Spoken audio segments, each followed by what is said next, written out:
unmute yourself. Yes, sir. Am I audible, sir? Yeah, you are audible. Kindly switch on your video. I hope you are live on YouTube, right? Yeah. Yes, sir. Sir, it is scheduled at sharp 10:30, sir. Yeah. At 10:30, Abhishek, please tell me that we have to start. Yes, sir. Good morning, sir. Good morning to all of you. Good morning, sir. So wonderful. Good morning, sir.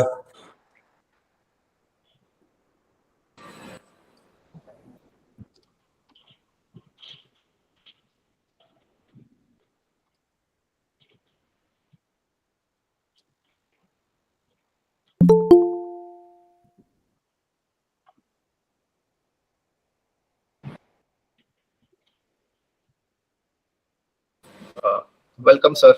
Welcome to Sanjay Dixit, sir.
I think we can start now.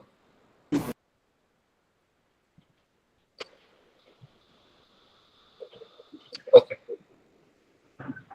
So good morning to all the eminent dignitaries on this special session of DMET Samvaad. I, Harsh Sinha, convener of DMET Samvaad, really feel honored and privileged to welcome Admiral Karambir Singh sir, former Chief of Naval Staff and Chairman of National Maritime Foundation, on this special session of DMET Samvaad as the guest of honor and the keynote speaker of the day. Thank you so much. Thank you, sir. I also welcome Commodore Ashok Bhal sir, former Director of Indian Maritime University, Kolkata campus. Shri Sanjay Dixit sir, former Additional Chief Secretary, Government of Rajasthan and Chairman of Jaipur Dialogues Forum. Commander Gaurav Agarwal sir, former General Manager, Masgaon Dock Shipbuilders Limited and former Secretary of DMET-MERI Ex-Cadet Association, as well as Shri Eswara Arun Kishore sir, who is the current Director of Indian Maritime University, Kolkata campus. I would also like to welcome Commander Ranendra Singh sir from National Maritime Foundation to this August gathering of this special session of DMET Samvaad. I am very much confident that the insights and the viewpoints which will be shared in this session would pave way for the citizens, students, as well as the maritime fraternity of India for a different viewpoint and a different perspective. With these words, I would like to request the host of the session, Abhishek Sahi, to kindly begin the proceedings of this session. Abhishek Sahi, all yours. Thank you, sir. Thank you. Chalam jal asthan gatim sarvatha evam rakshanyam. Rigveda recites verses dignifying water as divine. When history researches the antiquity of Indian civilization, port city of Lothal and Dholavira provide evidences of India's ancient maritime power. The golden age of Indian history talks about the Navakacha of Acharya Chanakya. A strengthening in the maritime trade and maritime border security are essential to target India's future aspirations. In the modern era, when India claims her sovereignty, we bow down to the father of modern Indian Navy, Chhatrapati Shivaji Maharaj. In the medieval era, the control of Kusana over the Silk Route and the magnificent port of Nagapattinam and Kolachal of the mighty Chola Empire. And to protect the India's sovereignty in modern time, Indian Navy launches Operation Tyrant. Now we are in 21st century, where the warfare is hybrid and economy is the key role of security and sovereignty. The Indian Ocean is home to major sea routes.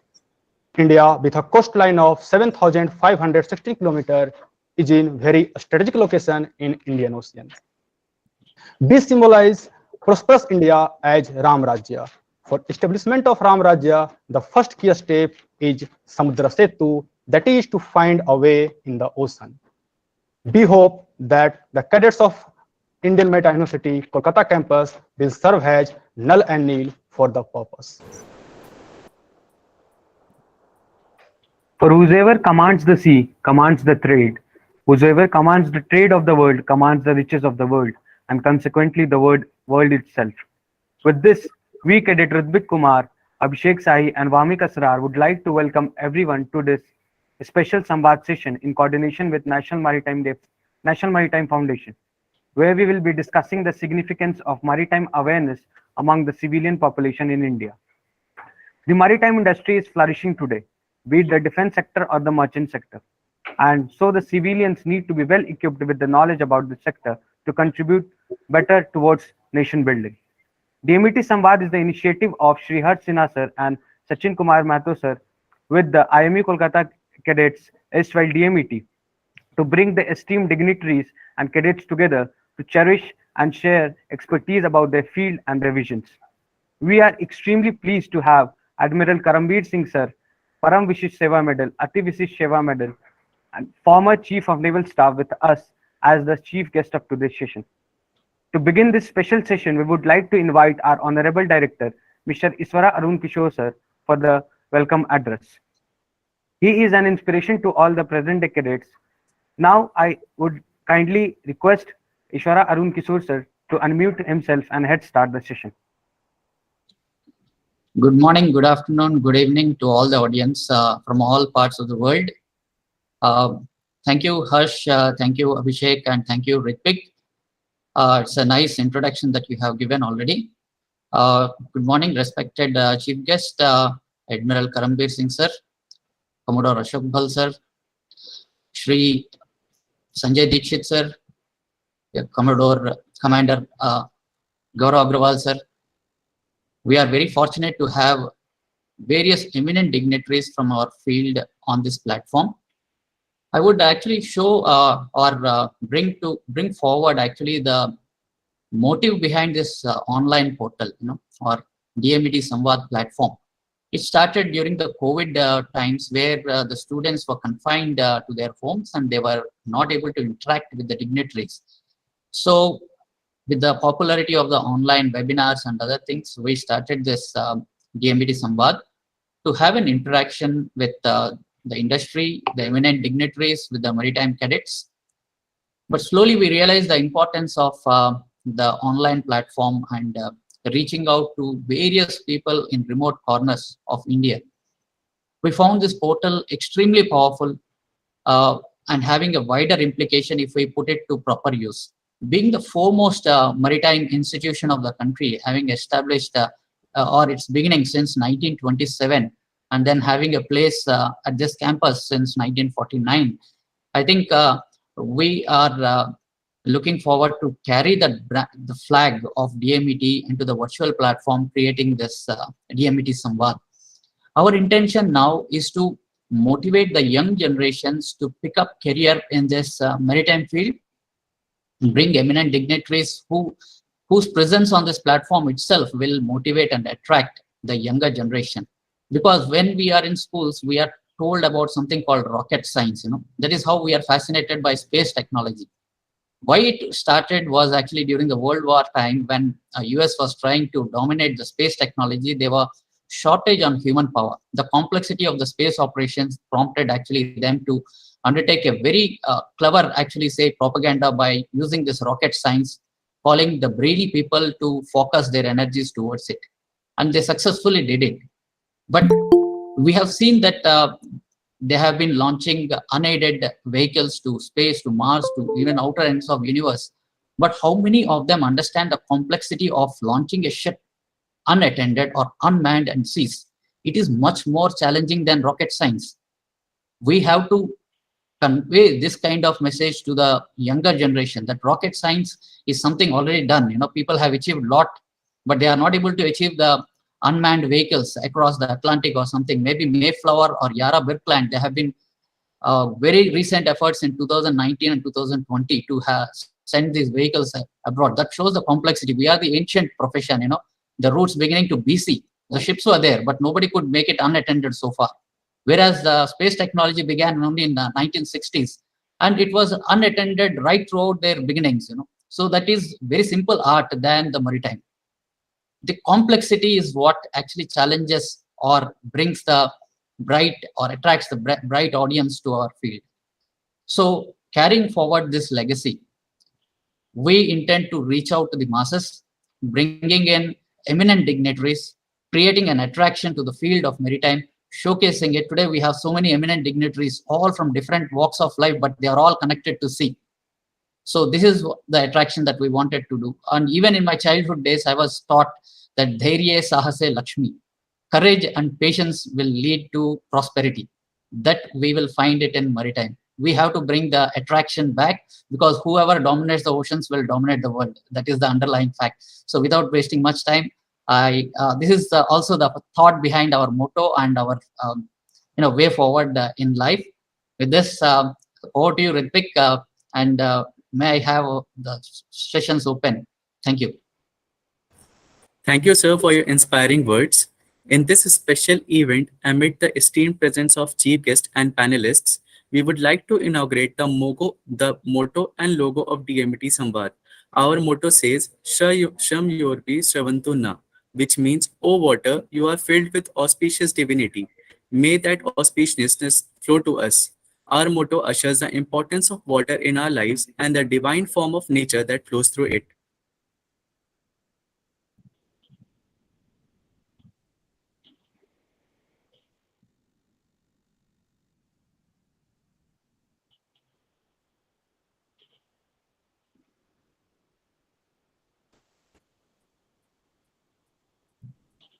DMET is surely an opportunity to prepare oneself best for the life ahead. Discipline, positive attitude, affectionate lifelong bonds, determination to be firm in any circumstances, along with the seniors to guide and mentor you in every walk of life. This is what DMET gives you. To showcase this, we would now be playing a short video on life and learnings at DMET. The Indian Maritime University, Kolkata campus, or as we like to call it DMET, has served as the pioneer of maritime education and training from inception of merchant marine in India, and still remains as the most sought-after institute for marine engineering. This is the story of the first and still the best marine engineering institute in the country, DMET.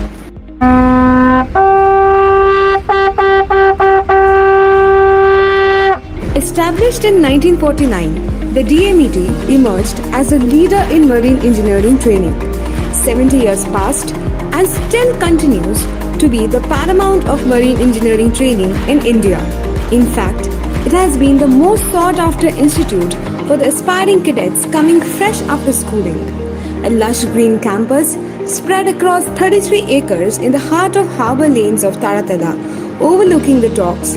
DMET is a high-standing flag for the history, present and the future of marine engineering training in India. The institute has been a hallmark of excellent cadets. What brings this excellence is a highly motivated workforce of faculties and instructors. Let's hear it from the man who runs it all. Under the leadership of Bhimrao Ambedkarji in 1947, and the Constituent Assembly President happened to be Harendra Kumar Mukherjee, and they have seen a need for training citizens in merchant marine. There was an inclusion in the 7th schedule of our constitution, and he established this particular institution. It was formally inaugurated in 1953 by Pandit Jawaharlal Nehru. It has seen attracted one of the best brains in India. They went on to become very great entrepreneurship managers, administrators, successful businessmen, and whatnot. But always the technology that runs all this equipment or powers the research in this domain happened from mostly the Scandinavian countries. Now looking forward to match to their standards and exceed them. This is high time that I have is to blend practical experience and theoretical knowledge, which happens hands-on training at this institution. The secret to success at DMET is installation of discipline and determination right from the onset of their admission. The learnings made here remain with the cadet, guiding through entire life. Teaching that discipline requires a man with nerves of steel, and this man ensures that no one escapes the grill. Basically, to ingrain discipline in the newly joined cadets, and to ensure that they understand the legacy of DMET and IMU, what is expected of them. As a faculty, I would like the students to understand the subject matter in the best possible manner, while maintaining complete discipline in the institute, and there should not be anything which should be bothering them once they leave the class. They understand the legacy of this particular institute. They understand that they have to perform well once they leave this particular institute, and that is what makes them more sincere, more adaptive, and more ready to fight when they go into their new work. The most important bond that cadets make here is with the seniors and batchmates. Teaching the proper conduct and the required discipline, Fallons are a regular boost of senior cadet interactions. Let's see a regular Fallen and the legacy of the institute, the quadrangle. With the sound of hooter, the cadets muster in the junior hostel quadrangle, which shows the agile response to the hooter sound in the merchant marine. In the night Fallen, we do head counts, and cadets also address their issues to the rank holders. The Fallen is an integral part of DMET training. Every bricklayer in the quadrangle has witnessed the training and the legacy DMET provides. Fallen also include the discipline and the proper conduct. Cadets are also trained about the basic responses given to the commands by quartermaster and the rank holders. DMET has always been the pioneer of cutting-edge academic learning experience through advanced and modernized equipment. The modern-day DMET is home to facilities like advanced simulator labs. For being the best marine engineer, we need great practical knowledge, which is not always possible in class. For that, we include simulator lab, which gives us the brief knowledge on the practical working of the machines and in the virtual mode, which completely takes us to the virtual world of the machine spaces on board, where we can also operate and control each and every part of the machinery and experiences the machinery spaces in the virtual mode. State-of-the-art library facility. The library of DMET has been an integral part of imparting maritime-based knowledge in the modern-day cadets. The library is spacious, filled with more than thousands of books and journals. It is fully air-conditioned with a seating capacity of 100+ cadets at a time. Books on every marine-based subject is available, along with journals and magazines from every renowned marine author, covering everything you need to know from shore to sea. This is the best place where you can sit and learn to be a successful marine engineer in the coming days. And one of the largest marine workshops in Asia. DMET is a house to one of the biggest marine workshops in the entire industry. Equipped with various machineries, it is also a home to the Kawasaki MAN diesel engine with 6000 bhp horsepower. The recently gifted gas turbine by the Indian Navy adds to its glory. The hours spent here by the cadets train them for their onboard training. The faculties and the instructors ensure that a proper safety culture is maintained while the cadets finish their job. Safety culture is an integral part of training imparted at DMET. With modern fire prevention equipment to high-class instructors, the cadets are taught about their life ahead on voyages on board. This building, resembling the ship's accommodation area, serves as a simulator for fire prevention training certified by the highest classification societies. All work and no play makes Jack a dull boy. Case in point, we at DMET emphasize on physical activities and sports in great manner. No wonder we are leading across all sporting disciplines. Sports in DMET plays a very crucial role in a cadet's curriculum. Sports improves a cadet majorly in two aspects, on a personal level and secondly on a broader aspect, that is, a team playing ability. A cadet here can choose from various sports including cricket, football, hockey, volleyball, etc. The sports here is especially unique because of the bond that a junior and a senior shares. The bond that continues to exist and prosper even after a cadet passes out from this institute. We also have a 24/7 dispensary ensuring the well-being of the cadets residing in the hostels. With over thousands of alumni as industry leaders and eminent bureaucrats, the DMET has produced a plethora of cadets guiding the lives of nation and beyond. After 72 years of its inception, the dream has been realized, but the fire burns as bright as ever.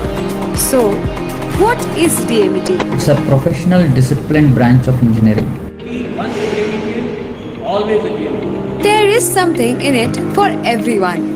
DMET teaches us to fearlessly embark on new journeys that are better than the ultimate goal.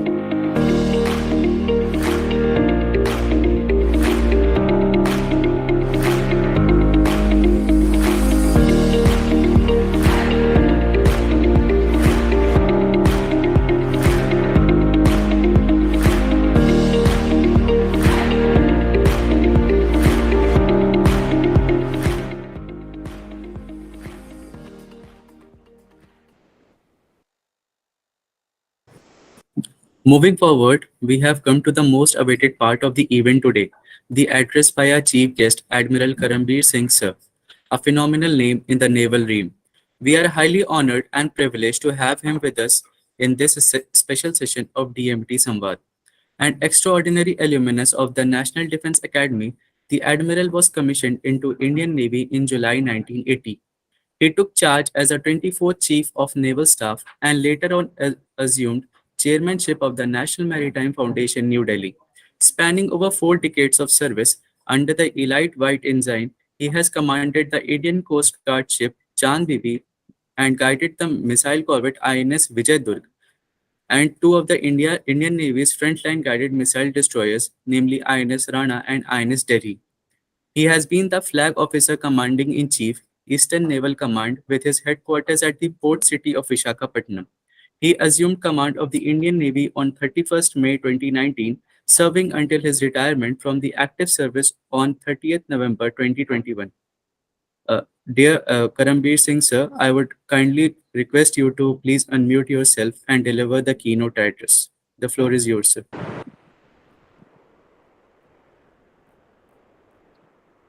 Can you just give me a thumbs up? I can't hear you when you want me to speak.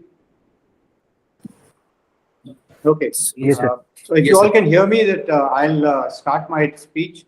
Professor Yes, sir. Arun Yes, sir. Kishore, distinguished panelists, guests, and most importantly, the faculty, staff, alumni, and cadets of DMET.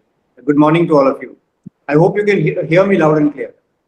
Yes, sir. Yes, sir. Good morning, sir. I am indeed grateful to the IMU, especially the conveners of this online session, for giving me the opportunity to share my thoughts on a subject that, as a former practitioner in the field of maritime security, lies close to my heart. You know, you may be inclined to think that people in the Indian Navy have a somewhat different perspective on maritime affairs than merchant mariners who sail the oceans in pursuit of our great nation's economic progress. Now, that may be partially true, but I think I can think of at least 3 common strands that unify the perspectives of the merchant marine mariners who sail under the red ensign and the naval personnel who sail under the white ensign. The first is the awe and veneration with which all mariners regard the seas. For the seas can be benevolent as well as unforgiving. By its very nature, sea evokes mystery, thrill, and respect. The second common strand, of course, is the extremely important realization that the economic prosperity, security, and indeed the very destiny of our country is deeply connected with the sea. And the third, that the land lovers, as we call them, meaning people who work on land, have little understanding or appreciation of what we do at sea. So the topic that I intend to address this morning is why India needs a population well-trained and aware on maritime issues. This is a very relevant topic because to my mind, the maritime sector has been largely underappreciated. Just an example, India's merchant marine carries less than 7.5% of the overseas cargo, thus pointing to the urgent need for investment in this critical sector. Take another statistic. The average turnaround time for ships at our major ports is 2.5 days. This is a marked improvement from 4 days in 2014-15, but still way behind the global average of less than a day. So decidedly, India's maritime sector has scope for improvement, and training of our civilian population is an important facet of the investment that we must make in human resources. By doing this, we will be creating a future-ready workforce that could drive the growth in shipping and marine sectors. And while it's important to train the target population in various disciplines related to the merchant marine, my contention is that it's equally important, if not more, to make the larger population of the country aware of matters maritime. This is because a populace, which includes the average citizen, the policy makers, as well as policy shapers, the populace that is more aware of the influence of maritime affairs on its own well-being and security, would be better positioned to shape public opinion and policy in order to promote a robust maritime sector. And this is the task that the National Maritime Foundation, which I presently head, is strenuously engaged in. So this morning, I intend to elaborate on 4 key issues. First, I intend to dwell upon the importance of maritime awareness among the people of India. I'll delve a bit into our rich maritime heritage, which Abhishek and Ritvik have already covered, to demonstrate how knowledge and pride in our maritime history should inspire us to push for overall growth of the maritime sector in the country. The second issue that I wish to bring out is the importance of maritime trade and how it has shaped the evolution of human civilization and the destiny of all nations. Flag, as the maxim goes, followed trade and brought with it a flood of exchange of culture, ideology, and religion. And it is unsurprising that this splendid exchange took place primarily through the medium of the sea. We see evidence of this exchange in the global landscape that has evolved over millennia.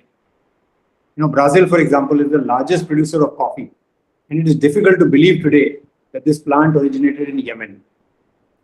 Similarly, Native American plants like potato and corn have changed the diet of Europe.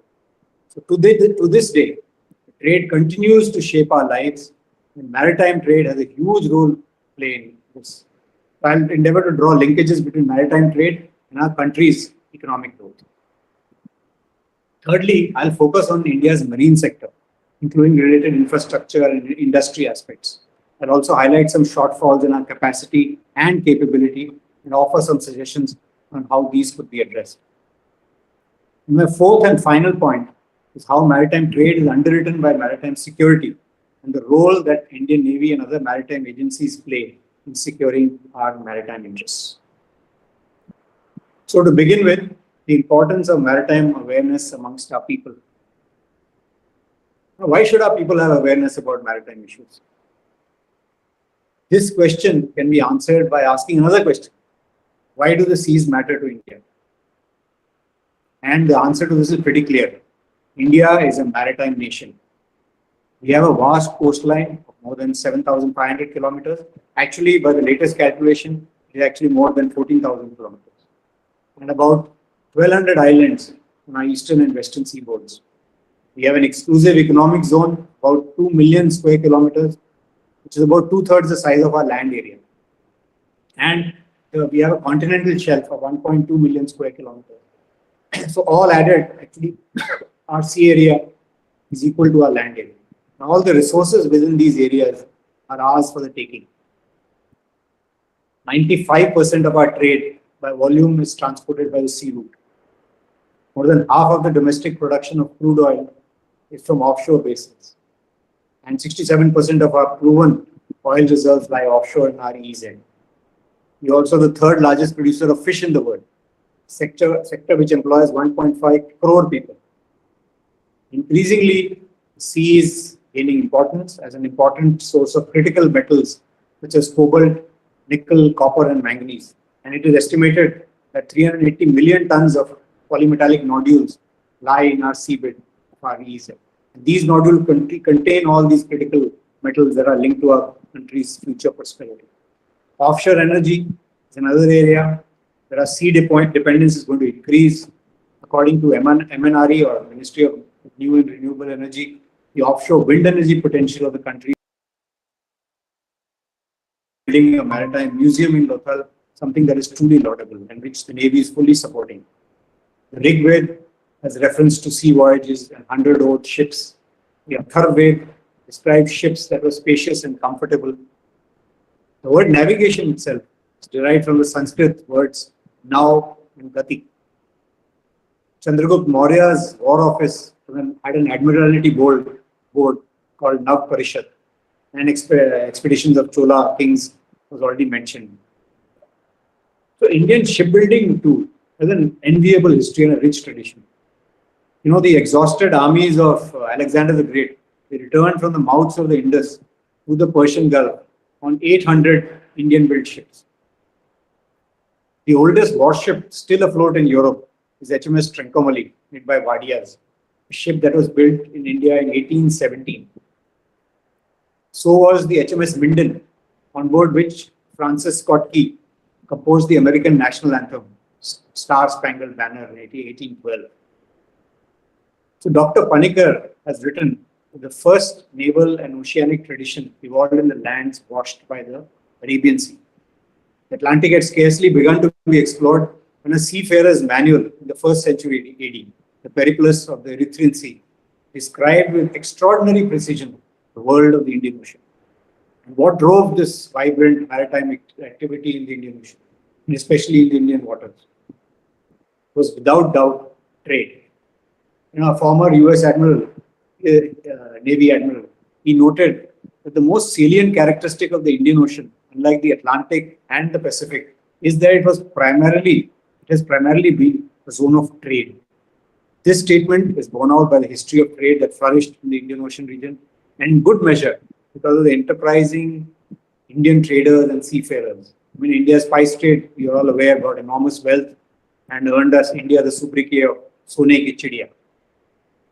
In sum, when we look at our past, we see our maritime derived from our vast maritime heritage. This is what shaped our maritime character. So India had a distinct maritime character in the past, which is a key driver of our maritime trade, and which, among other factors, propelled her to preeminent position. So this maritime character was built by maritime enterprise amongst Indians, and this maritime enterprise came from maritime awareness, realization and acknowledgement of the role that the oceans played in the well-being and prosperity of the people. Which leads me to my second point, the importance of maritime trade, though I've spoken a lot about it. As I said earlier, India's maritime trade is anchored, maritime character is anchored in maritime trade. I've already touched upon how 95% of our trade is carried over the oceans. Specifically, all our crude oil and natural gas imports, which are critical to which are the drivers of economic growth, are transported over the sea. Also, nearly 40% of our GDP comes from EXIM, an activity that relies almost entirely on the medium of the sea. All this vibrant commerce is facilitated by the merchant marine. In addition, a substantial part of domestic commerce is also transacted through our major as well as non-major ports. coastal shipping grew at 10% between 1015 and 2019. Also, the offshore exploitation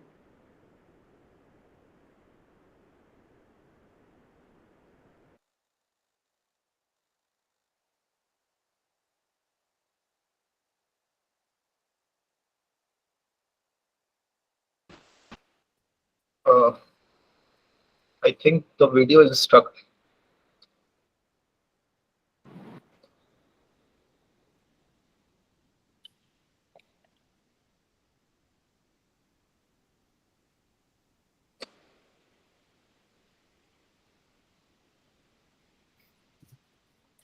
Lost connection, maybe.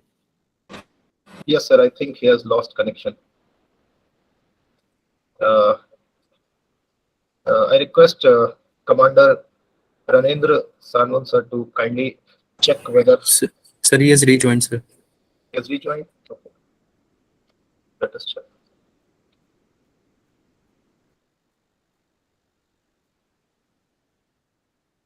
Again left, sir. He is facing some network issues, sir. I think yes, he's facing some network issue. No issue. We will wait.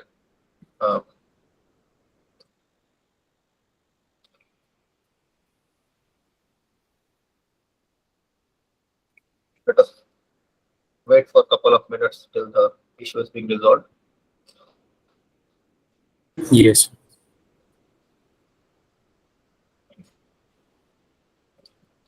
In the meantime, I would really like to thank Sanjay Dixit sir for his enormous contribution for this web session. Most welcome. Sir. The feed is going live, Yes, sir. but we are losing viewers right now. Okay.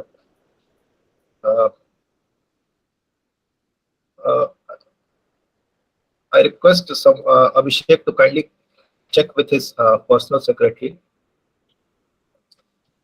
Mr. Pokhar sir, to whether there is any network issue at his end.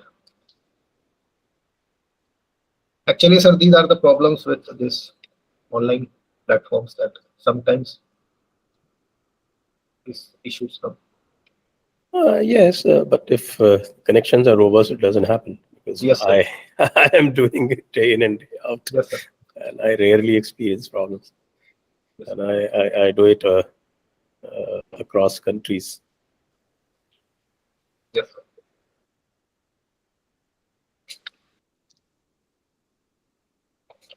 So we are checking up with Karambir sir's team, and so we will be waiting for a couple of minutes, sir. He will rejoin soon. Yes, sir. I think Commander Ranendra Saman sir has joined. And is Yes, there any network issue, sir? I don't know.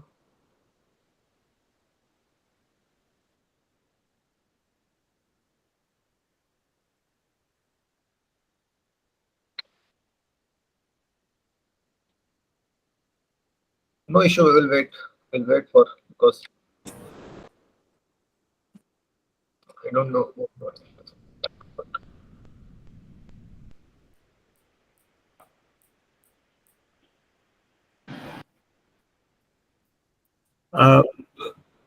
Good morning to everyone. Dr. Eswara, Kishore, this is Commander Savan. Admiral Singh is facing some issues at his end regarding the network. So we could wait for some time, and then in the meanwhile, Admiral Singh will make some efforts to rejoin the meeting. Okay, sir. Yes, sir. Noted, sir. The sir has rejoined, sir.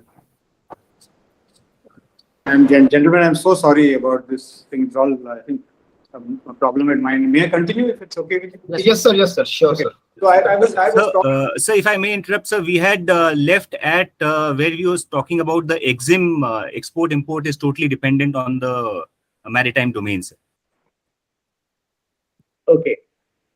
So, right. So that is fine. Now I'll just come to the maritime sector, which is the third key aspect of my talk. Merchant marine is only a constituent of the maritime sector. This will include, the maritime sector also includes ports, shipping, shipbuilding, and ship repair. And this is a vast and complex network of these interdependent substreams, as well as both upstream and downstream segments. So when we talk of shipping sector, whilst India's seaborne trade has seen an exponential growth over the years, the share of cargo carried by Indian ships has declined from 46% in 1980s to less than 7.5% in 2019. And as a comparison, I'll just talk about China, which ranks third globally. It has a merchant fleet of 6,500 ships, while India ranks 17th and caters to only 1.27% of the world's merchant fleet by deadweight tonnage. Even the shipbuilding sector, if you see the shipbuilding sector, there's much scope for growth. Now, China, Japan, and South Korea account for almost 90% of the world's shipbuilding capacity. And the share of Indian shipyards is only 0.045%. Even domestically, only 10% of our Indian flagships are built delivery period. Shipyards can build all Indian naval ships, including complex ships like aircraft carriers and submarines. Then surely cost-effective commercial ship construction should be a key result area for our nation. Similarly, in ports, we have 12 major ports, 200 non-major ports, and we are working to about half our capacity. And this data reflects the underutilization of capacity. Longer turnaround times and high expense for ships calling at Indian ports is a fact that is an indicator there's enough scope for improvement. Why should all our containers be transshipped from Colombo, Singapore, and Klama? Why not in India? Of course, on the bright side, Indian seafarers account for a healthy 14% of our global workforce, with an average growth of about 12% per year. And this is primarily due to several proactive policy decisions taken by the government, and of course, vibrancy of institutions like yours. Another vibrant sector, of course, is the shipbuilding, breaking, and ship recycling sector. It's doing exceptionally well. 150 yards, which recycle 33% of the total scrap tonnage of the world, employ 60,000 workforce, and the government aims to double the country's shipbreaking capacity by 2024. Of course, there are concerns of environment pollution and occupational health associated with this industry, but with the enactment of the Ship Recycling Act in 2019, India is expected to become a prime destination for green ship recycling.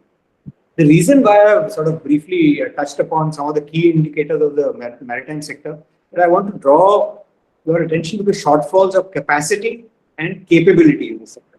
Capacity implies the quantitative aspects like number of ships, number and capacity of shipyards and ports, etc.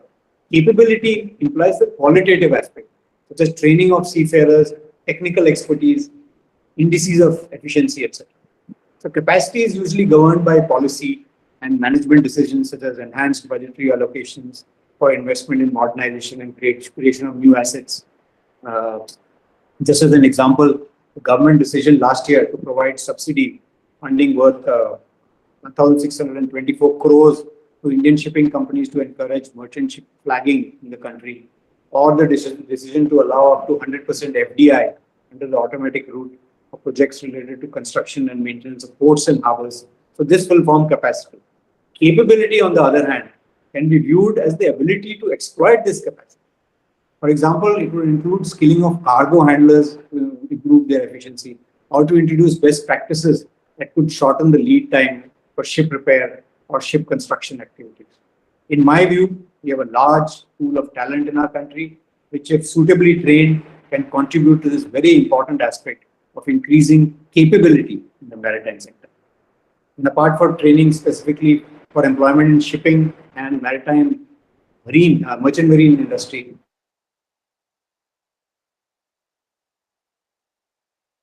in order to support a holistic growth in the maritime sector. These sectors are highly specialized and technical and therefore require focused investment.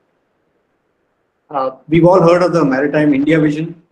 It was formulated by the Government of India in 2020 and has ambitious plans to invigorate the maritime sector. Initiatives are there, megaport clusters, setting up of transshipment hubs, introducing digitization to reduce turnaround times in ports, environment-friendly measures for cargo handling, becoming a leading ships recycling and repair hub in the region. Repair is also important. Invigorating shipbuilding, reviving inland waterways, and cruise tourism. I think what is lacking in this vision is a roadmap for an integrated maritime capability where all stakeholders in the maritime domain, whether it is Ministry of Ports, Shipping and Waterways, or MOPNG, MOEF, Ministry of Animal Husbandry, Navy, Coast Guard, could work synergistically to bring about maritime rejuvenation in the country.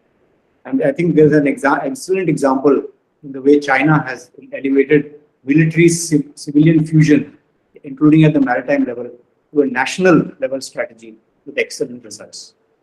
Finally, I will come to my last point that relates to maritime security. There's an inextricable link between maritime trade and maritime security. Both are components of maritime power, and both are dependent on maritime prowess and maritime character of the nation. While the former, trade, ensures economic security, prosperity, and well-being of the nation, the latter, which is security, guarantees its ability to trade. And we have seen how security or threat to maritime domain can adversely impact trade and economies. We remember the growth of piracy off the coast of Somalia in 2008, and it's a very effective suppression by internationally coordinated naval actions. The high risk area, which involved high insurances, had moved almost to the west coast of India. It's through concerted efforts of the navies of the world, including Indian Navy, that we brought it back to a small sliver in the Gulf of Aden. And of course, you know what the ongoing conflict in Ukraine is doing to us. Just to give you an idea of the impact of instability, a $1 increase in the price of the barrel of crude caused due to conflict, instability, risk insurance, it drains the Indian exchequer by $2 billion US. That's why when the problems start taking place in the Straits of Hormuz between Iran, the US, Iran, Israel, Iran, Saudi Arabia, the Indian Navy was the first to send a warship for something called the Op Sankalp, which was meant to reassure our merchantmen that if there is any problem, we will be there to help you. And you are also all aware of the havoc the Russian Navy's blockade of the Black Sea is creating on food inflation and resource inflation amongst others. So the Indian Navy is also the maritime security agencies in the country. They play a crucial role in ensuring the security of our seaborne trade and unhindered economic activity in our areas of maritime interest. There's been a tradition, which is slightly dying, of mutual respect and regard between the military and the mercantile instruments of military power, which manifests even today in the customary dipping of the ensign when a merchantman meets a man of war at sea. I think all you youngsters must revive that. So I would like to conclude that India's prosperity and security depends on the sea, provides the medium for 95% of our trade. This trade is growing in tandem with our aspirations and is underpinned by a vibrant merchant marine. The nation merchant marine is therefore a key strategic asset. And as India reaches its aspiration to be a 5 trillion economy by 2025 and grow further thereon, it will have to turn to the seas, markets, sources, and energy to power this economy. There is and will continue to be, therefore, an increasing demand for well-trained and skilled workforce to drive the maritime sector. There's a huge potential for growth in our maritime sector, which in turn will likely require capacity as well as capability inputs to fuel this growth. The capability gap can only be bridged if we arm our population with the awareness and skill sets necessary to better appreciate and exploit the maritime sector. Thank you so much. Sorry for all this, the problem that my internet created. Thank you so much, Karambir sir, for delivering the keynote address. Your words have given us a whole different vision, sir. We are really inspired by your words. We all know the importance of fitness in everyone's life. All progress takes place outside the comfort zone. Almost exactly an year ago, during a visit to his old hunter squadron in NDA, the Admiral, in full Navy uniform, got down on all fours and did push-ups, giving the young cadets a hard competition. A flawless illustration of leading from the front. DMETians too are shaped like that.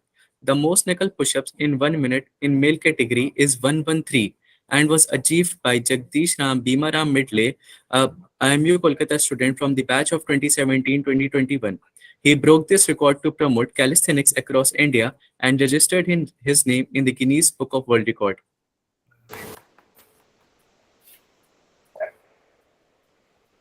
Now we will be moving forward with the panel discussion, and I would like to introduce the panelists for today's session. Firstly, we are blessed to have our former director, retired Commodore Ashok Bhal sir, who served DMET as a director from 2018 to 2021. He joined the Indian Navy on 31st July 1978 after his BE Electrical Engineering from IIT Roorkee. He subsequently did his MTech from IIT Kharagpur and MBA in Marketing Management from IGNOU, New Delhi. During his career in the Indian Navy spanning over 3 decades, the officer has served on various types of ships and held prestigious appointments. After retiring, he was selected by PESB as director in Hindustan Shipyard Limited, Visakhapatnam. Commodore Ashok Bhal sir has been awarded the Vishish Seva Medal by the President of India and commendations by the Chief of Naval Staff and Flag Officer Commanding in Chief. So now may I please request Commodore Ashok Bhal sir to unmute himself and deliver the panel address. Morning, everybody, and good morning, Admiral KB Singh, sir. Nice seeing you after long. Last we met was at Naval Station Karanja and Hindustan Shipyard Limited.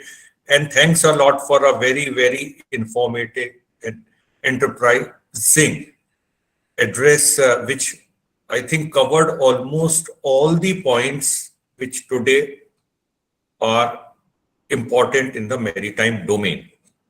But the most important point which you brought out was the maritime domain awareness.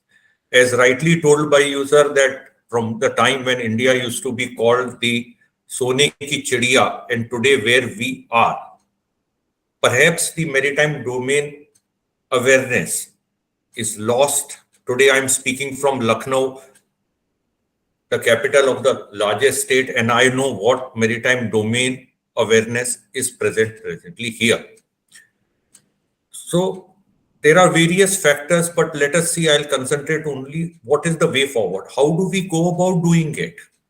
The first thing which has already come out, as Admiral sir mentioned, is that the Prime Minister has released the Maritime India Vision 2030, which contains almost 150 initiatives and 14 thrust areas. The most important of them, I would just mention, establish maritime knowledge cluster to drive coordinated and collaboration. Strengthen maritime institutions to enhance their capabilities at par with global standards. Best port infrastructure, which Admiral mentioned, that is to turnaround time, increase the percentage of trade. Enhance efficiency and ease to do business through technology. Domestic shipbuilding, repairs, recycling, inland waterways. We all know Sagarmala was conceived almost a decade back and has made very little progress in the inland waterways. And in the end, the Prime Minister desires in a nutshell that become top seafaring nation and perhaps increase the percentage of seafarers from presently 11 to 12 to 20% by the year 2030. Now, this is all very well known, very well documented, but how do we go about achieving that? As Admiral sir mentioned that last year some subsidies was given, but all of us, we know that the subsidy for shipbuilding, ship repair, which was present till 2006 and 7, has still not been restored back. And that is why our cost of shipbuilding, which Gaurav Agarwal would vouch, is much, much more than China than other countries. China has a very big subsidy given to the shipbuilding. So there are various ways of doing it. How do we enhance the awareness? A small campaign was started last year by I'm on board and Seed Maritime, where they prepared presentation and gave lectures to students of various colleges from class 7th to 10th. And as to this is the maritime domain, this is what it can offer. These are the various diversified fields, and this is what it is. We need to really work on them. A big synergy is required between, I feel, between the Indian Navy and the DMET also. Like Admiral Sir is aware, DMET has been tasked by the Prime Minister to become Center of Excellence in Marine Engineering by end 2024. And INS Shivaji is already a Center of Excellence. So perhaps we can join hands and an MOU can be signed of mutual cooperation between the Shivaji and DMET, which I am sure with the Admiral Sir blessing is very much a possibility which can happen. So that you can share, we can do maritime research into that and reach there. Coming to maritime training, now this is one area where we need to really focus.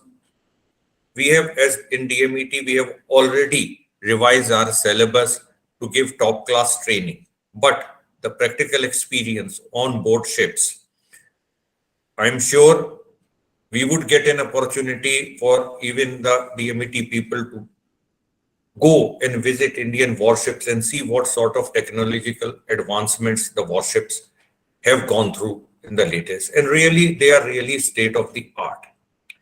So I believe it is high time to come. The problems are known, the opportunities are known. As Admiral Sir mentioned that we have got a vast coastline. We all knew 7,500. He further elaborated, take the islands, it will become 14,000. But time has come to act now.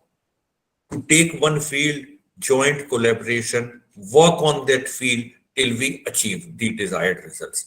Even if we have to pursue the government to help us out in certain fashions, they are very cooperative. I have been convener to this Maritime India, one of the trust areas, and the government is very, very cooperative. Rather, they have very clearly said, come to us with any ideas. There is no shortage of funds in any area which we did. So they have been very, very cooperative, Ministry of Shipping. So it's high time that we should start working on the various thrust areas and try to achieve tangible results. This will increase the maritime domain awareness also, and DMET has, all these young cadets have got a very, very big role to play into that. Because as far as India is concerned and the world shipping is concerned, DMET today also is a brand name, known with respect. So they have got a large responsibility of going out, showcasing them as a brand ambassador, taking the forward, educating people, and we all are there with them. And I would request Admiral's blessing also for the Indian Navy also. As he rightly said, there is hardly any difference, the red flag and the white flag. So the need of the hour is the coordination and the collaboration amongst us. This is what I would like to say today. Thanks for giving me this opportunity. Thanks a lot. Thank you very much, sir, for your valuable words. Shri Sanjay Dixit, sir, DMET class 1977, who is founder and chairman of the Jaipur Dialogues and has served the government of Rajasthan in various capacities like Principal Secretary of Health and Family Welfare Department, Agriculture and Cooperation Department, Personnel and General Administration Department, and Secretary of Rajasthan Cricket Association. We would like him to add in the panel. Please unmute yourself, sir. I think I'm already unmuted. So thank you very much. And Admiral Karambir sir, Director Mr. Ishwar, Mr. Ashok, Bhal, and all the people here from the DMET Samvaad. I've had the occasion to interact with you all a couple of times earlier. The topic today is enhancing maritime awareness among the civilian population in India. So I think the key word is civilian population. And unfortunately, the civilian population... History of the maritimity by saying that the first event which proved India's maritime power was the successful attack by missile boats on Karachi in 1971, on 4 December 1971, and which turned the, gave a boost to the Indian forces, and aptly this day is now celebrated as Navy Day. The next event which proved India's prowess was our response to the Maldives crisis in 1988, where we were the first responders after the superpowers, so-called superpowers, refused to get physically involved. And India's participation in the UNOSOM, United Nations operation in Somalia from 1992 to 1994, where we played a major role. I remember I used to do duty in the Maritime Coordination, Maritime Ops Center in Mumbai, once in a month, once in 2 months. And the first thing I used to go and look at what is going on the African coast. It was so interesting to know what is going on, where the ships are, what they're doing, see all the messages which were coming from them, etc., etc. 9/11, where post this event, a realignment of forces or a new world order was supposedly taking place, and India became a favored partner for keeping open the sea lanes of communication. I think maybe we started building up from there. And of course, 26/11 underscored and painfully so underscored the requirement to strengthen the maritime security of the country. And then I think positive steps started being taken. And today, India is definitely a force to reckon with. And I would be proud to say that my previous organization, Masgon Dock Limited, also plays a vital role in the maritime security of the nation. As Admiral Sir said, the active role played by the Indian Navy in fighting piracy of Somalia underscored the dividends of a strong Navy, where we could contribute to a world-coordinated event. As regards civilian population awareness, I would like to make a very simplistic analogy. It's extremely simplistic in its nature. Why is the Soviet Union so strong in chess? Why at one time was 50% of the Indian hockey team from Punjab and 50% of the Indian cricket team from Mumbai? That is, I think, simply because everybody was eating, living, breathing chess, hockey, and cricket in their respective areas. So unless we get, I'm not saying we can reach that level of involvement in the civilian populace, but definitely there has to be an understanding and a better awareness. If we can somehow spread this awareness amongst the civilian population about the maritime awareness, whether it's security, whether it is fishing, whether it is merchant marine, whatever it is, our maritime strength would definitely increase. Maritime levels of expertise would definitely increase. There are National Maritime Day events taking place, but I think they are by and large limited to maybe the coastal cities, where there are organizations who would take it up, like the IMEI, etc. Or maybe in Delhi also. But I don't think in the tier 2 cities these efforts are being made. Maybe the next National Maritime Day events, if they're not held all over India, could be held all over India also. The IMU is conducting IMO mock session competitions amongst its campuses and the affiliate institutes. This also adds to maritime awareness.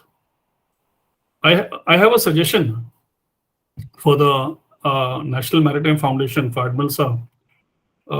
So you had said that policymakers and policy influencers may not be all that aware. It's quite, would it not be possible for NMF to hold orientation sessions for the policymakers and policy influencers, thereby bringing home the importance of the sea to them? I think that's about it. I don't think I should take up more time, especially when in the presence of such distinguished guests. And so, once again, thank you very much to DMET Samvaad for calling me. And I hope I have not let DMET and the Indian Navy down. Thank you. Thank you, Gaurav sir, for your valuable words. You really have been pivotal in each and every aspect of DMET Samvaad. Now may I please invite Shri, Eswara, Arun, Kishore sir, the Honorable Director of IMU Kolkata campus. Sir, you can carry out the session forward. The floor is yours. Please.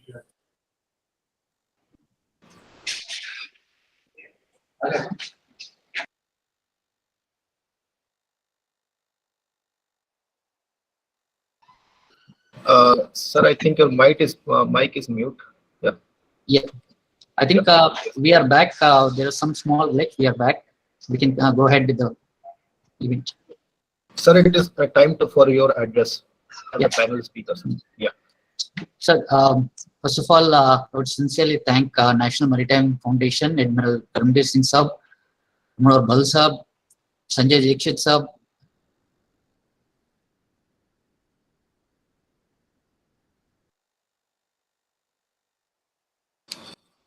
Sir, I think there is some network issue from your end. If you can kindly rectify it.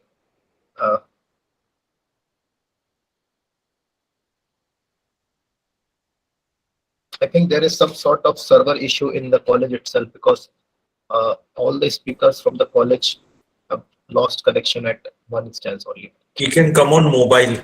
Yes, sir. Sir, in the meantime, I would request our chief guest, Honorable Karambir Singh sir, to kindly make a comment on the speeches which were given by our panelists. So, if you want to give any comment about the speeches. Thank you. Thank you so much. I know I've taken up a lot of time because of glitches. A couple of points. One is, of course, this synergy between the Navy and the DMET. And, I was going through the history, and there was a entry that Admiral Carlyle, one of the first chiefs of naval staff, was one of the visitors to DMET. And definitely, that is a very important issue. Regarding Commodore Bhal's issue on shipbuilding, I went to Australia recently, and what they've done is that they have all the shipyards have, first of all, made a common job taxonomy. That means the skills are now listed under common taxonomies and shared the details of their workforce amongst each other. So it's been treated like a national shipbuilding initiative. This is something that we could think of. And some views on improving shipbuilding. One is, of course, the National Shipbuilding Plan, which we must, wherein we promulgate one. Second is, of course, let us start designing at least standard hulls for coastal shipping, which are relatively simple. And thereafter, then go into a little more complicated ships like the LNG carriers, etc. Yeah, of course, we must have a sunset clause on cabotage. Ship repair, presently the GST is about 18%, should be cut down to 5%. That is how we become truly competitive. And of course, Australia has also tied up with the universities for certain courses in shipbuilding and ship construction, which we also do, but this is something that we could follow. As far as Mr. Dixit's romance of the seas, absolutely well taken and very well put forth by you. A lot of effort from when I was the chief. We have started many more naval NCCs. So that is the youth which comes up, a large number of college students. The Sea Cadet Corps are involved. We've got Sea Cadet Corps. I am also wearing this tie, which is I'm the president of the Yachting Association of India. So we're trying to introduce yachting, sailing in grassroots level, so that their love for the seas goes up. So these are some of the many issues that we have taken. I completely agree with you about articles and publicity. And as far as policy makers and policy shapers is concerned, the NMF is actually putting full emphasis on this. We are doing deep researched papers which indicate what is the importance of the seas, trade, etc., shipbuilding, how to get the maritime, connect with this nation. Seminars, basically evangelism to make sure that the sea blindness is reduced. In fact, the Prime Minister told me when I was chief that you must take the state cabinets, cabinet ministers on ships. So we started that with Gujarat, with Kerala, with Tamil Nadu, etc., Goa. The whole aim was to take the ministers out, explain to them the heritage of the state, maritime heritage of the state, the kind of potential that trade has, the kind of potential that the maritime sector has for them. So these are the things that we've done. I thought this would be some kind of value addition to what we have discussed. Thank you. Thank you so much, sir, for your valuable comments. So now I would like to request Honorable Director, IMU Kolkata campus to kindly unmute and speak a few words. Thank you, Harsh. Thank you, Admiral Karambir Singh Sahab, Commodore Ashok Bhal Sahab, Commander Gaurav Agarwal Sahab, Sanjay Dixit Sahab, for your very, very valuable time. So we have learned a lot of things actually from the expertise of yours in respective fields. We are ready to actually generate a lot of papers, articles, as Sanjay Dixit sir has rightly pointed out. We are ready to reach out into the masses. We have too many cadets, like about 1,000 odd plus students. So we have plenty hands, minds, which can actually translate our actions, reach out to all corners of the India. And also we want to generate actually an attraction among the young generations that maritime itself has several facets, several interests can be pursued, and we want to generate a kind of attraction like the rocket technology, which I was trying to say. We have to coin a word which will be a phrase, which can take forward our thoughts into the masses at a common, grassroots level. For that, we need several initiatives. What I was looking at, actually, one of the topic is technological challenges. Second is the climate emission and environmental aspects. Third is the commercial aspect. Fourth, we have say policy and decision making, IMO. These are all equally powerful. There is nothing which is more than the other. The policy wise, we have to somehow get our footing there in the IMO, which is currently very, very poor because we are being trusted with too many ideas rather than letting our industry survive.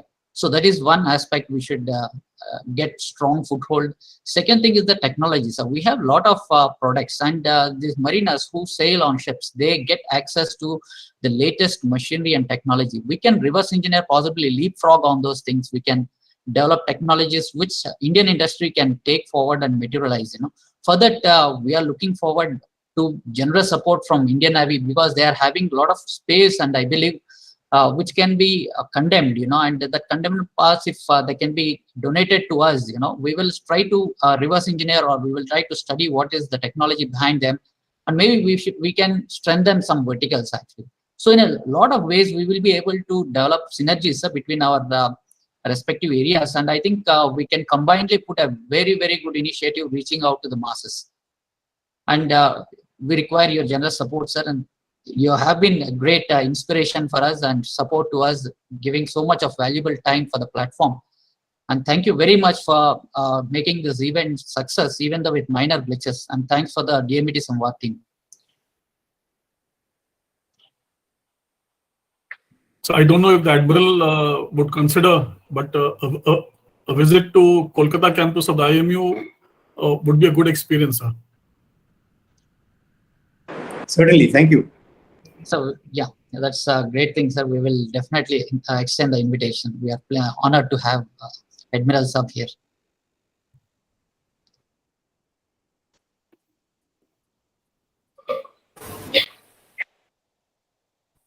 Harsh, over to you. Yes, sir. Before we will be proceeding to the end of the session, I would request Commander Ranendra sir from National Maritime Foundation to kindly speak a few words regarding the topic.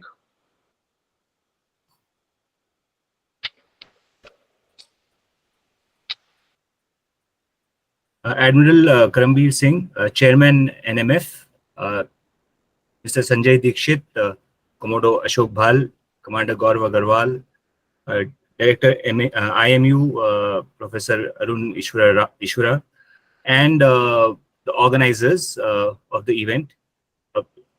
I have been mostly in a listening watch on this platform, and what I found that, and I was also concurrently following the YouTube broadcast of this event, and I think that whatever we started off, or this event wanted to do, has more or less succeeded. in sending this message of why maritime orientation is very important for India across the general civilian population. I think when I was logged on to the YouTube, there were quite many subscribers, and very actively they were participating in the chat box also.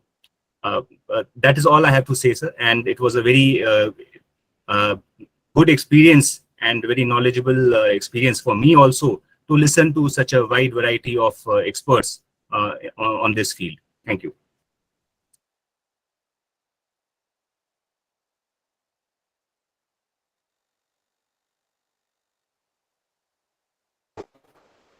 Thank you very much, sir. Before moving on to the conclusion of the session, we would like to address some questions from the stream and the comments that we have gathered through social media. So may I now request Sachin Saurabh sir, the in charge for this event, to take on some questions from the stream. Good morning, sir. Sir, my question is, as DMET incorporates military standard training, this institute's cadet should be awarded extra credit by the Service Selection Board, similar to those of Army Engineering College, Rashtriya Military Schools, and Sainik Schools. Sir, what is your opinion? And if you support this, how it could be implemented? Is this a question to me? Yes, sir. This is a question to you, sir. Yeah, I've noted this point. I mean, this is the first time that I have come across this request.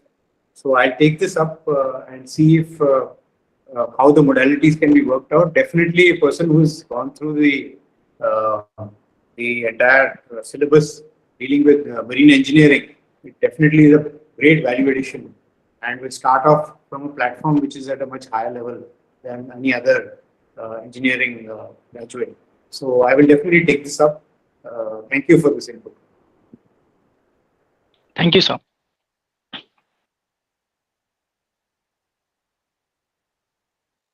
I would like to request Harshina sir to put the next question. Sir, my question is from Admiral sir. Sir, today's social media platforms and news channels are saturated with arguments, discussions, and biased viewpoints regarding the matters pertaining to the warfare. So how we can narrow this rift and provide greater clarity to civilians? Many of those perceptions may be far distant from the reality on the ground, which only a person from a defense background like you knows. So how we can train the budding marine engineers or the budding civilians who are about the actual meaning of the modernized warfare, which is called the third generation warfare. Yes. Whilst there may be a lot of arguments, discussions in the social media, we have a very, very focused program to educate our defense reporters. We have a lot of sessions with them. We take them to sea. We show them the actual way the navies operate. What is the maritime tradition of this country? What is the importance of maritime awareness? How is the maritime awareness and trade connected with the economy and prosperity of the country? All this is a lot of time and energy goes in educating the defense correspondents, and we expect them then to use their good offices in established newspapers and media to pass it on to various people, to civil population. So that is the thing that we do. Secondly, we do deep research on certain activities. There's a lot of difference between just a lot of noise and opinions and something which emanates from deep research. So the NMF is involved in doing deep research on issues like climate change, how it is affecting us, what are the ramifications of certain important things, and then putting it into the social media, into our NMF website, to send to policy makers, policy shapers, to the press, so that the true picture comes out to the Indian populace at large. I hope that answers your question. Yes, sir. Thank you so much, sir.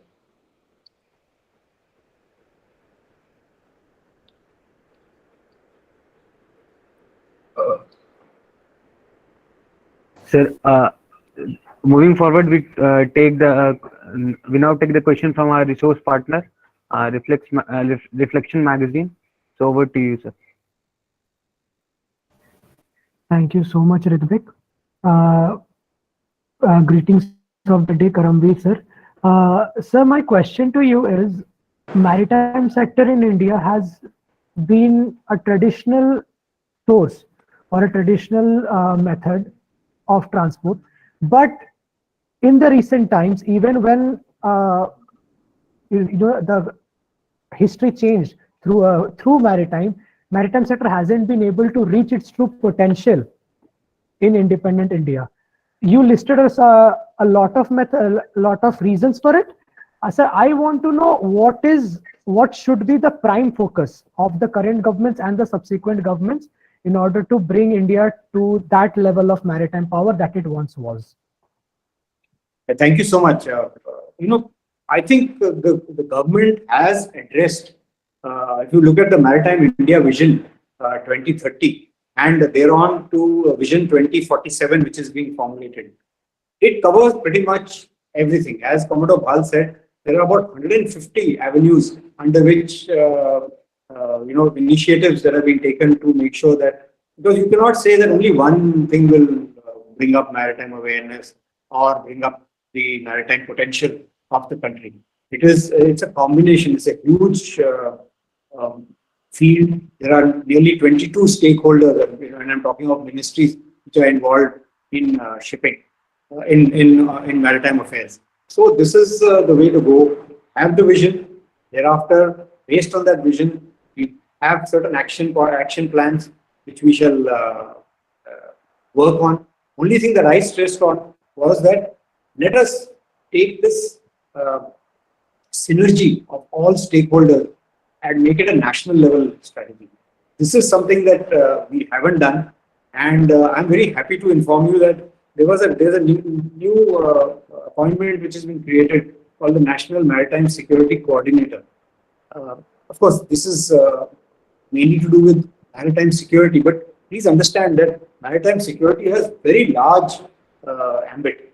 It involves security of trade, security of energy security, trade security, all these issues. So with the National Maritime Security Coordinator coming in, I feel, and this, of course, this Maritime India Vision plus the Vision 2047 coming in, I feel that from the policy point of view, the Maritime India Vision will take care, and from implementation or getting the synergies between different stakeholders, at least as far as maritime security is concerned, the NMSC will take on.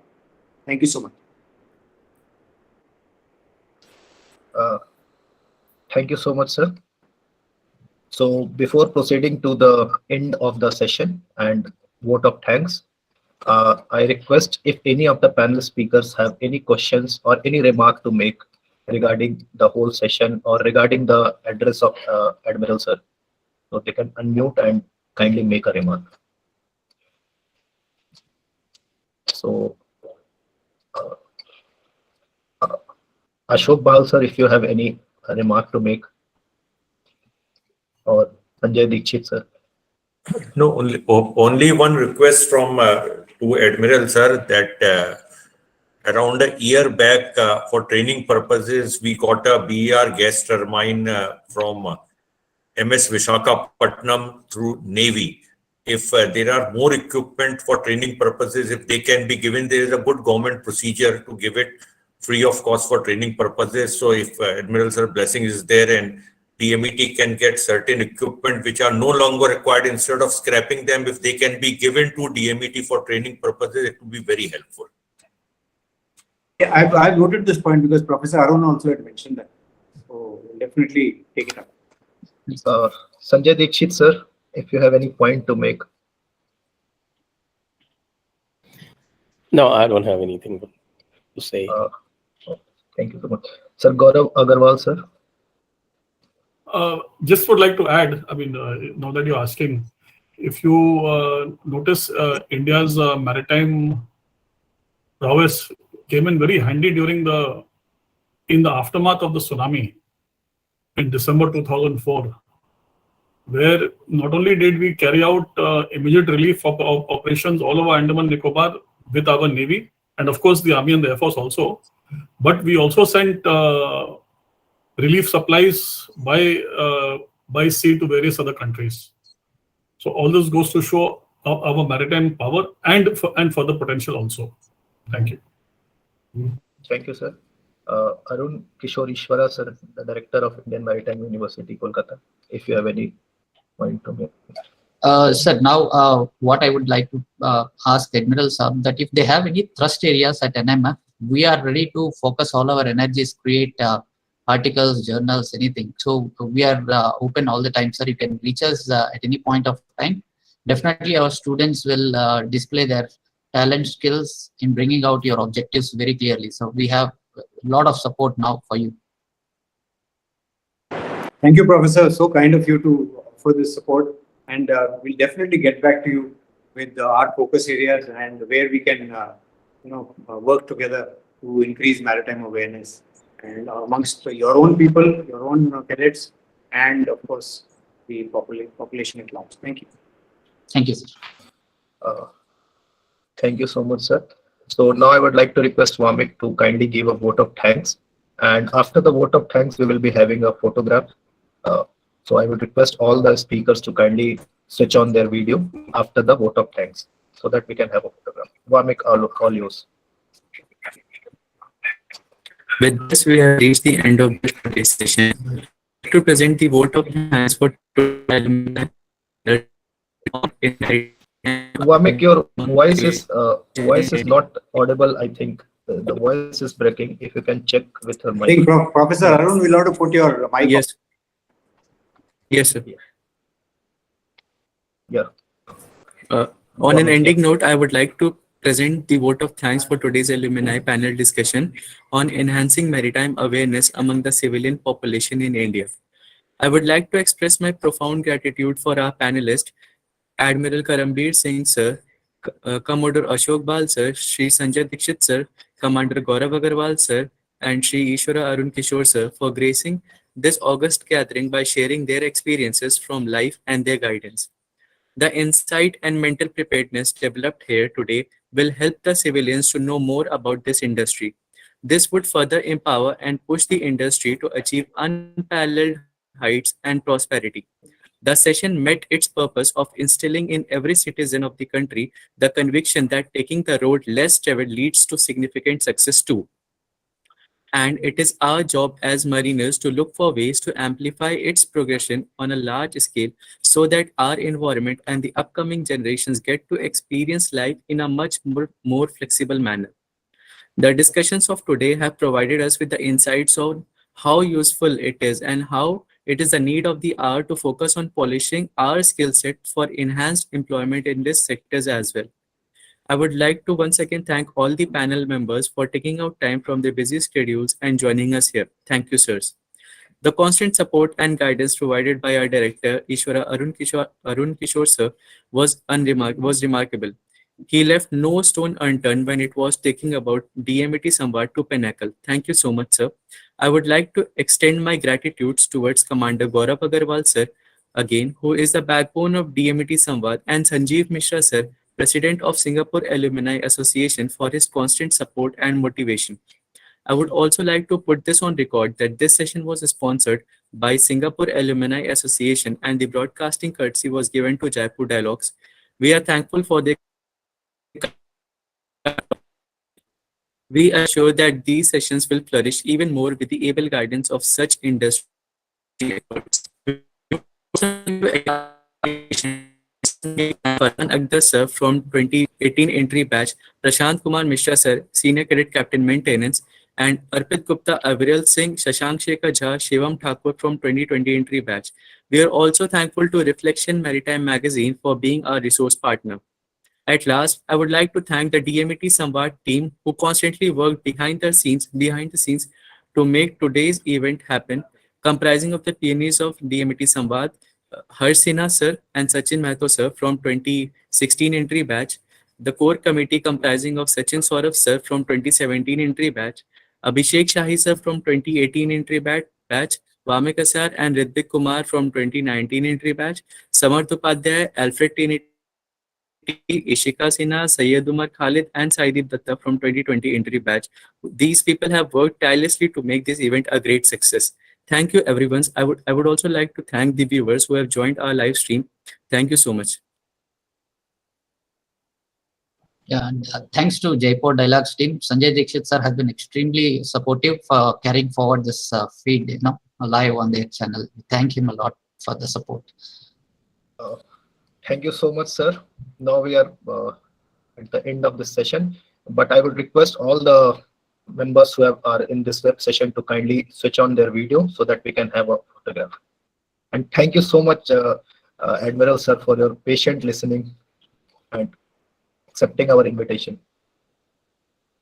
Thank you very much. It's really an honor and privilege to be part of your discussion. Thank you.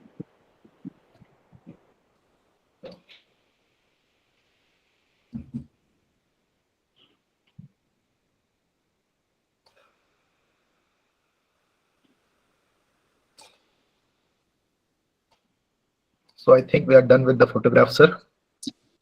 Thank you so much, sir.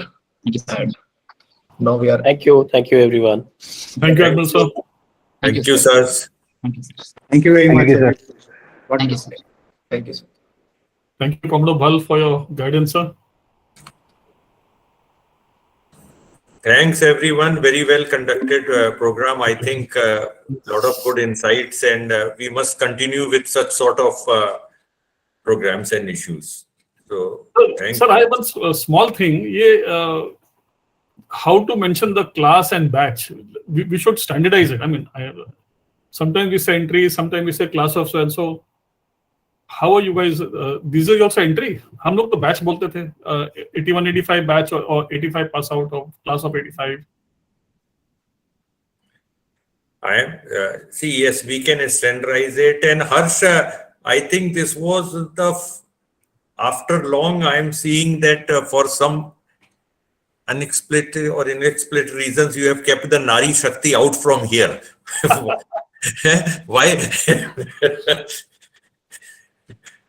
Sir, actually, I tried to make this session.